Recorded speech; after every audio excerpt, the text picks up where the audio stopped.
Welcome, I'm your host Kenny, and you're listening to Social Sleuth. Today, I am joined by a special guest, again, my mom. She's back to talk about internet culture and trends. I bring up Clavicular, Sydney Sweeney, and really everything in between. Let's get into it. Drum roll, please. Can anybody guess? Welcome back, Mom. Hello, thanks for having me. Disclaimer, I thought Mother's Day was on the 17th. I thought this would be the perfect Mother's Day episode to bring you back. I had my dates mixed up. I'm still happy to have you here, but this is a Mother's Day episode just a week late. You've been on the show before. Yep. You know the drill. Uh-huh. How do you define a meme? When I think of a meme, I think of something like political or something more serious, and then somebody has turned it into a still post of something funny. What about cat memes? Where do those fit in? Nope. They just don't exist in the world. Okay. Nope. I'm not here to argue with my guests. So there's been about another year of doom scrolling since you were last on the podcast. Mm-hmm. What's a meme that you've seen recently that made you LOL? Literally was just talking about this. JD Vance, the one with his face all blown up. But I think, like, hands down, best memes that I have seen over the last year are all the Marco Rubio ones. I knew you were going to say that. I absolutely love those memes. They're so funny. They're so funny. They're just getting out of hand now, which is what I like. Oh, it's so good. Oh, I had what you said last time written down. Oh, what did I say? A funny joke, whether political or satire, they have a place in this world. That's paraphrase. Clearly, I was not as prepared. Clearly. So much better now. Yeah. Oh, also, I have a bone to pick. Last time you said you were going to listen to the podcast after episode 4. This will be episode 16. Have you listened to any more? You're on the hot seat. I plead the 5th. It's really okay. I have not. But I have a really hard time sitting down and just listening to a podcast. I like the visual. So, like, sitting down and having somebody on the screen makes it easier for me to, like, engage for whatever reason. I try while I'm at work to listen to things, but then I miss half of it. I've heard this from other people. You're not alone. So maybe you should be visual. No, this is an audio podcast at this current time. Fine. But we're going to move into more catch-ups and life updates about some of the things we talked about. Last time we talked, you were pretty active on X. What does your social media diet look like these days? And has your algorithm changed? What does it look like? What's going on? Oh, it's changed so much from last year. Because I guess when we had recorded before, or the last time I was on the show, there was a lot of political stuff going on, and I was super, super diving deep into it. I have lost interest. It just is, everything is just so ridiculous right now, everywhere in the world. And so I check the headlines, and then I turn my X off. And I only scroll through when I really need to, like, catch up on stuff. So, like, once a week on that, because that's still all, like, political stuff and big things that are going on in the world. My Instagram, however, that is curated perfectly for me. It's all the fun stuff. I get lots of recipes. I get lots of fun dog videos.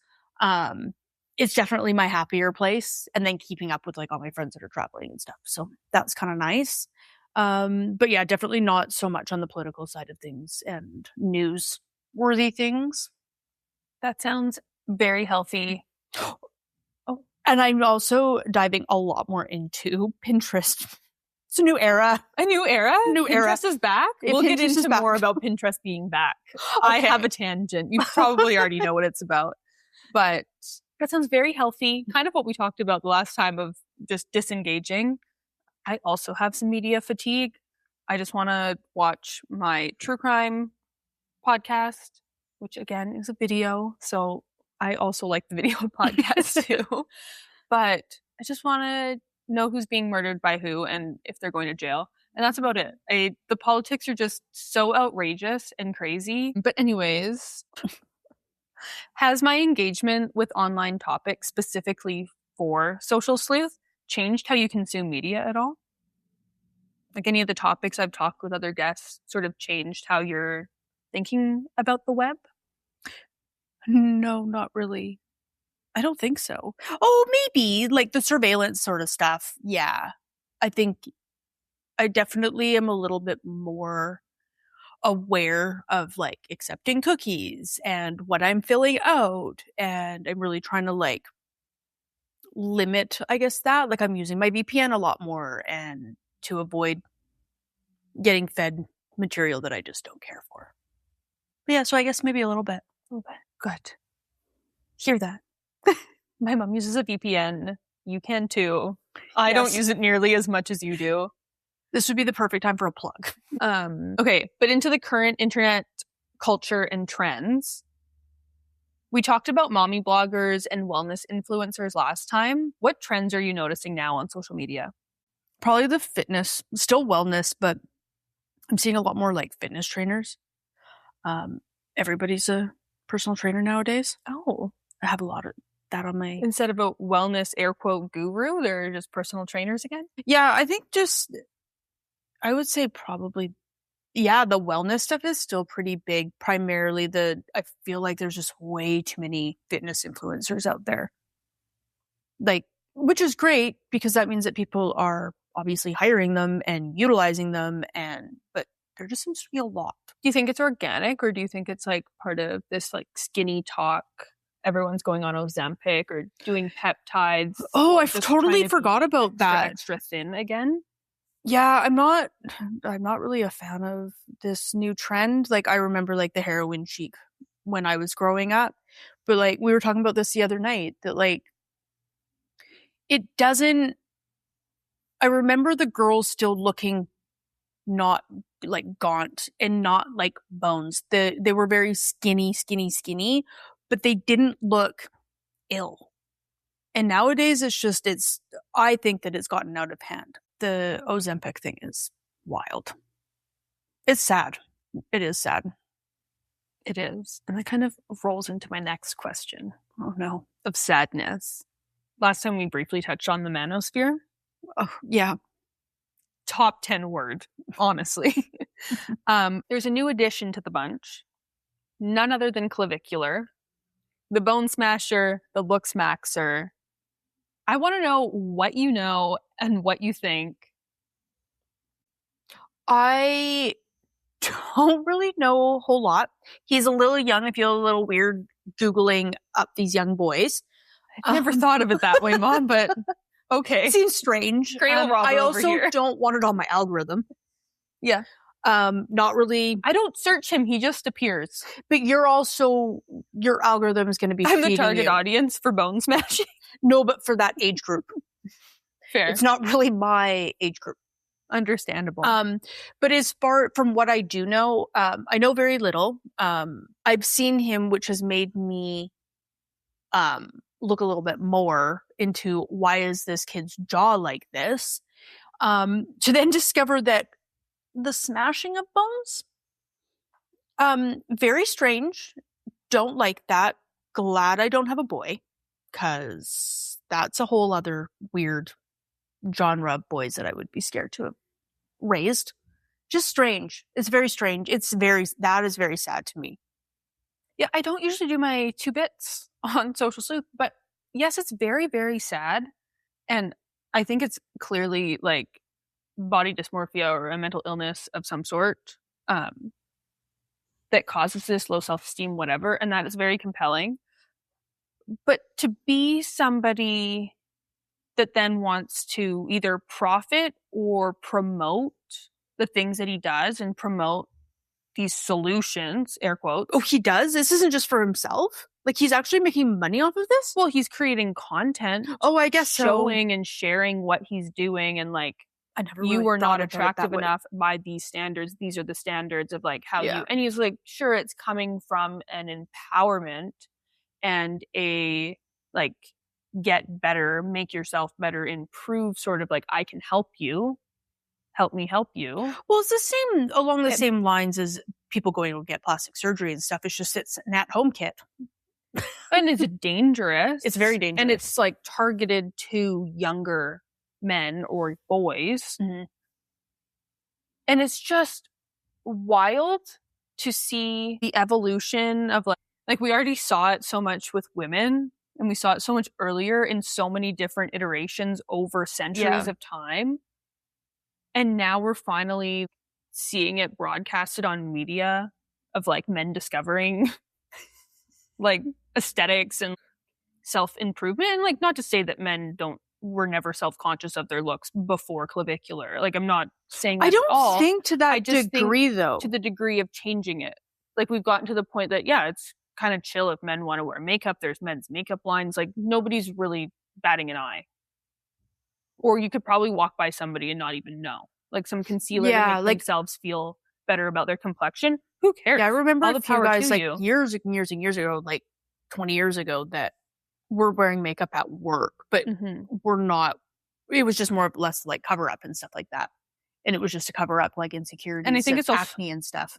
Yeah, I think it's also kind of really scary too that it's to this sort of like your bone structure, like to that degree, and these like measurements and like how. I feel like it just gets racist really fast. But where that's fair. But I don't understand is like, where did that standard come from? Because like, it's like the chiseled jaw line that they're, and the wider jaw, like the kids that are chewing the gum. Yeah. Like excessive amounts of like hard things to build same this way muscle that like women's body standards yo-yo every year. It's like some pseudoscience. Yeah, that makes somebody's sense like to me turned like found it from an old book or something, and they want to. But like, be that. I get the whole like ebbs and flows of like weight and like makeup and that sort of thing, and I can understand that like from a historical point, like, oh well, I want like a more chiseled jaw, but it's like they're trying to build the muscles. It's like I can't build my pecs or my biceps, so I'm just gonna build my jaw muscles. But they want to do it all. It's like body maxing. Like they want to maximize their desirability, their value. Okay, because it's definitely like your generation of guys that are doing this. It's messed up. Okay, that's what I was gonna say. Like, what are your thoughts? Like, if you saw a guy that like, or a guy asked you out, I think that would you be weirded out by like dating somebody like that? If they were like neurotic about this sort of regimen. Yeah, it's a little bit weird. I think like being that insecure to be like that, like self-harming is more of a red flag than like having a weak, whatever muscle it's called. Like, you know what I mean?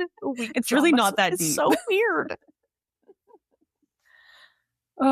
It's just strange. It is very strange. I agree. And then, kind of in the same vein, Sydney Sweeney. Okay. I have to ask you about her. You saw the American Eagle jeans. Obviously, we've talked about it. What was your first reaction? I thought it was hilarious. Fair. I thought it was a cute spin, and I didn't have any issues with it. I thought it was pretty ridiculous that people were up in arms about it. I get why people were. I just didn't agree with it. I think that my mind didn't really go there. No, mine didn't either until somebody brought it up. And then I was like, but even if, like, I just can't see it being the intent. Like, she is who she is. Those are her genetics. Like, can't fault her for that. It just was so silly. She didn't say I have the best genes, and she said I have great genes. I think that people are just always looking for something to be angry about. Well, they got angrier. They got angrier. Gotta bring this over here. Oh, friend that can cook or clean, you might as well be screaming the N-word. Okay. Well, you sound like a Democrat. I'm not retarded. We just played the clip. But in the new season of Euphoria. What's Euphoria? It's a TV show. Okay. It's definitely come up in conversation before. Acting like you've never heard of it. I've never heard of it. But in the new season of Euphoria, this just came out like Tuesday or Wednesday, people are taking that clip and they are absolutely outraged. And they're like using it as if it's Sydney Sweeney herself, not her scripted character, Cassie. And it's just, no, people are not unhinged about this. Oh my gosh, absolutely. They're like, oh, Sydney Sweeney's conservative. Now they're like, oh, the show is conservative coded.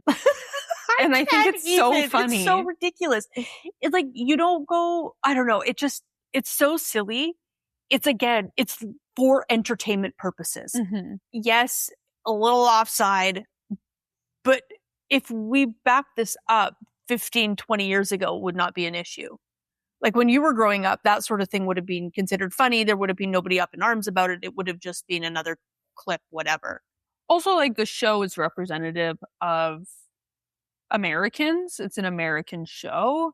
And sorry, but yeah, there are lots of Democrats and there are lots of Republicans, and it's representing somebody in America. But yeah, so this complete rage bait has become a meme. My final question about this is, do you think it matters what celebrities' political views are? Like, is it ever going to end?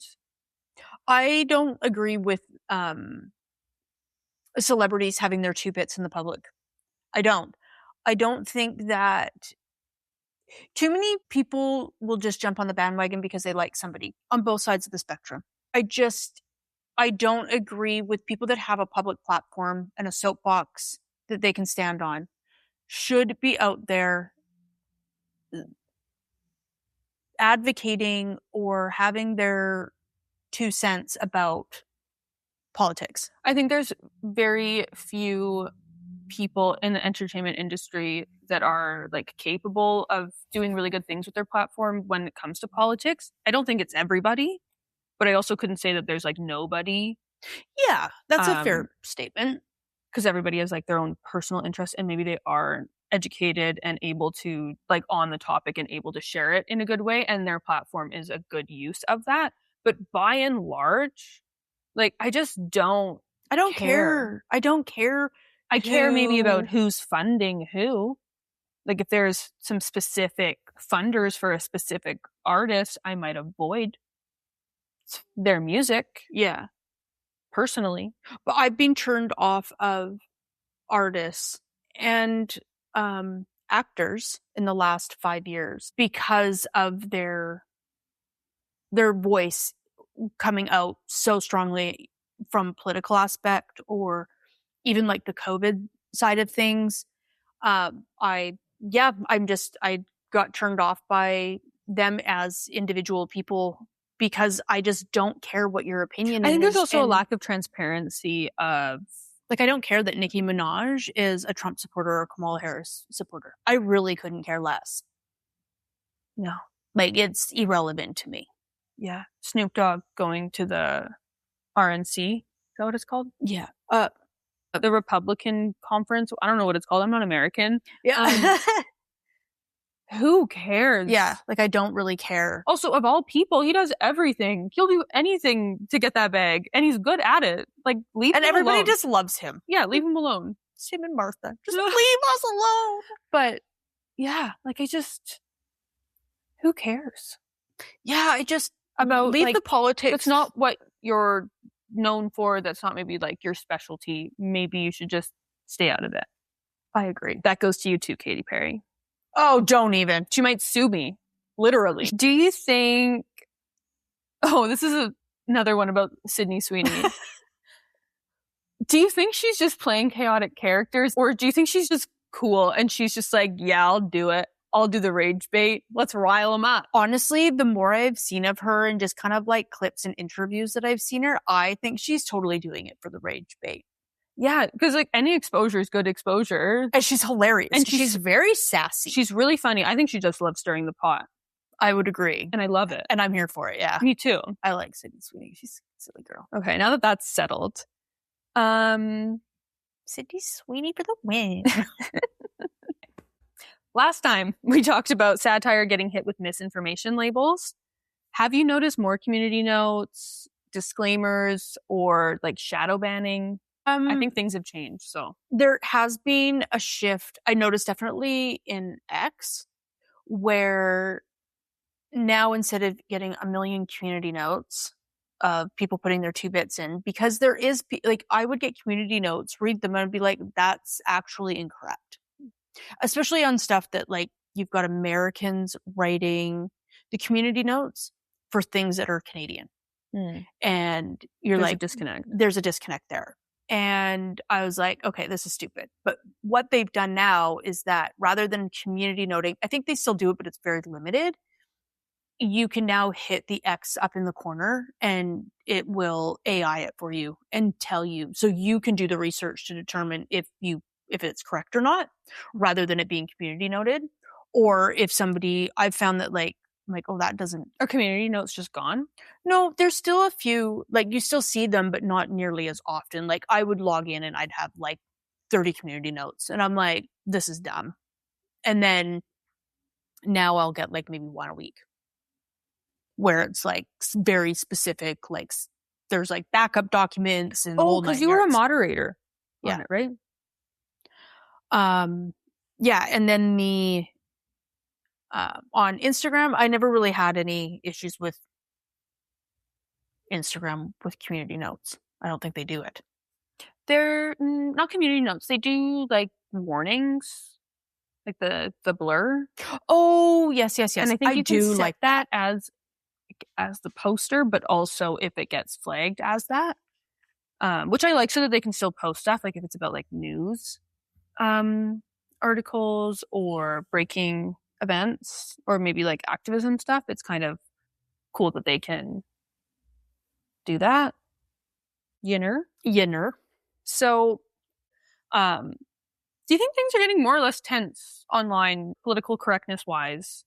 Like, is this hashtag Trump's America, or is it still kind of like a moderate place to be? Based on my algorithm, I think that it's, I don't know, it is what you allow it to be in your space, if that makes sense. Mm-hmm. Like, I don't let things bother me, and I just don't entertain, like, if people are getting like real nasty or angry or whatever regarding something, I find that if I stop looking at those posts, they kind of just, that content kind of drops off. Yeah. Like it just feeds itself out of my algorithm. There's certain topics that, yes, are still kind of at the forefront of like the Trump America thing, like gay rights and that sort of thing. I think that there's a big disconnect in that. And I find that there's a lot of discourse in that space. If anything, I've noticed has gotten a little bit more chill. Interesting. Like what you my little notes here is like, is it a recession indicator? Is it because there's war in the Middle East? Because I think a lot of the media that we've been seeing, not to be a tinfoil hat conspiracy theorist, but is directly related to covering up a lot of stuff that's going on in the US. Personally. Yeah, I think in regards that there's to Epstein and in regards to the war, I think that there's been some media campaigns that have been maybe larger than they should have been. Like what? I think the Guthrie case is weird. Oh, that's definitely weird. And there was some other things with the Epstein files and like days that they were releasing certain documents, or there was certain case dates and they coincided with different attacks and like big media coverage about the war, and then it's sort of dropped off. And like, sure, that could happen naturally because the war is like progressed over X amount of days. Coincidence though, or yeah, I don't know, but I think that it's interesting to look at the media trends given what's going on geopolitically. It's not productive, but I find it interesting. Mm-hmm. I do find it is interesting what I get fed, because like when I log into my work computer, I obviously see MSN comes up first thing, and I do notice that there's a lot of strange headlines, and then once you look into them, it is really just rage bait. Like, it's for sure. it is crazy, and it's just because I've worked for myself for so long that my computer was always set up to not open up to media. My work computer, I know I can change it, but I've gotten so used to like my home screen always being all the media stuff. So it's weird to see all of this. I feel like it's gotten way worse. It feels way more like National Enquirer. It feels a lot more like that than an actual media space where, like, when the internet was like up and coming, you always could go there and rely on the news that was there. Granted, looking back, maybe we couldn't rely on it, but it definitely seems a lot different now. Mm-hmm. I even notice on like our local news broadcaster website, there's maybe 4 or 5 actual stories written by actual journalists, and then it's all like what looks like AI slop or bottom of the barrel blog posts with AI images. And it's just kind of crazy that that's what it's turned into, when before, like, it was also, I think, way easier to find newspapers. They were sold everywhere on the street even. And so to not even be able to have like a reliable news source, like even just your community I paper. definitely don't feel like there's anything reliable out there anymore. Like, I remember growing up, we had the newspapers delivered to the house, and I remember flicking through them, and that was like your only point of reference for what was going on in the world. Mm-hmm. And then like your 6 o'clock, 11 o'clock news, whatever. Now, I don't even feel like picking, when you do see a newspaper and you pick it up. I was in a coffee shop a few weeks ago, and there was a provincial newspaper sitting there, and I was flipping through it, and I'm like, it's just garbage now. Like, it's just not what it used to be. But then you also watch the news, and that also feels unreliable. So it's like, it just all, I feel like any of the content from news medias on the internet are just not reliable sources of information anymore. Yeah, and I don't even want to blame the media agencies themselves or the individual people. I think there's just not a lot of transparency, and I think that there's a lot of and the news medias are just told what exactly they're what I mean. to say. I don't think right? that they're getting the press releases from those. That's my point. Media people, whatever it is. So it's only what they want the general public to know. Yeah, it's because of privacy law. I don't know. Weird. Just a general decline in readers. Quality. People just not wanting to be involved in it anymore. Because there is censorship too, especially in Canada. Yeah, that's a good point. Which is something today, actually, I saw. There's a lot more companies in Canada because of that Bill C-22. A lot of tech companies are wanting to leave to go to the US because of it. They're not wanting to have to deal with it. Even Shopify was saying that it's causing issues. Oh. This will bring me back to life. This will boost my mood after that little depresso episode.